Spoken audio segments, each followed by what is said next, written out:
What's up guys, CJ here, and welcome back to another all-new Star Trek Discovery review, this time for episode 4, titled The Butcher's Knife Cares Not for the Lamb's Cry. This is our first look into the new status quo for the series, with Burnham now fully a crew member of the Discovery. How will she fit in? What role will she play? Let's watch and find out. Our episode opens with Burnham still an outcast on this new ship, a source of derision and interest, maybe most notably from Saru, as their relationship is clearly still a work in progress. It's here that Lorca gives Burnham her assignment, learning from the monster that they mysteriously found on board the Glen, figuring out how its claws can slice through starship hull, and how its hide could survive dozens of Batleth attacks and phasers set to kill. But more pressing matters take center stage as Discovery is called into action when a major mining colony is attacked by the Klingon, but they aren't ready to jump yet as there's a question as to whether or not they can calculate enough to successfully navigate there. Regardless, Lorca jumps anyways, but the jump nearly ends catastrophically as the failed jump almost flies them into a star, ratcheting up the tension for the crew, but things take a turn for the worse when Landry opens the beast's containment pin in an attempt to figure the monster out, resulting in her getting mauled to death before the creature returns to its pin. Burnham's able to prove that all of the beast's actions were in self-defense by using Saru's threat ganglia, and she also learns that it has a symbiotic relationship with the spores, using them to travel where it pleases and following them for food.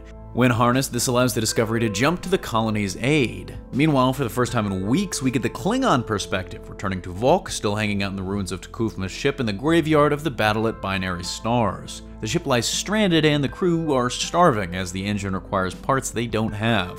Soon, Cole comes knocking, seeking T'Kuvma's cloaking technology, which could turn the tide of the war completely, which Volk seems willing to share, something that could be disastrous for the Federation. Despite resisting heavily, Volk eventually caves, and he and L'Rell raid the Shenzhou for the dilithium processor they need to repair the ship's engines, but while they were away, Cole won over the crew, including L'Rell, and takes the ship for himself, abandoning Volk on the ruins of the Shenzhou, only for L'Rell to realize that she's double-crossing Cole and taking him to House Mokai. The episode ends with a poignant scene, as Michael opens Georgiou's last will and testament to learn her former captain left her a prized family heirloom, the telescope from the first episode.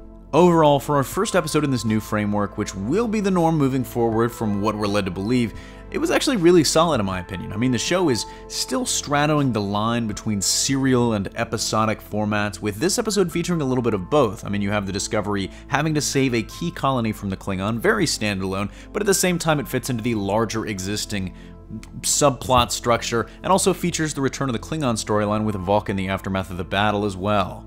To me, the Klingon storyline was the real highlight of the first two episodes, so I'm glad it's found its way back in this fourth one. It just really gives the show kind of a nice shade of gray to the morality. There are people to cheer for on both sides, like Volk and Burnham, and the lines become even more blurred with questionably moral characters on both sides like Lorca and Cole too, and the Discovery this episode forcing that creature to make the ship work kind of just throws another factor into that equation.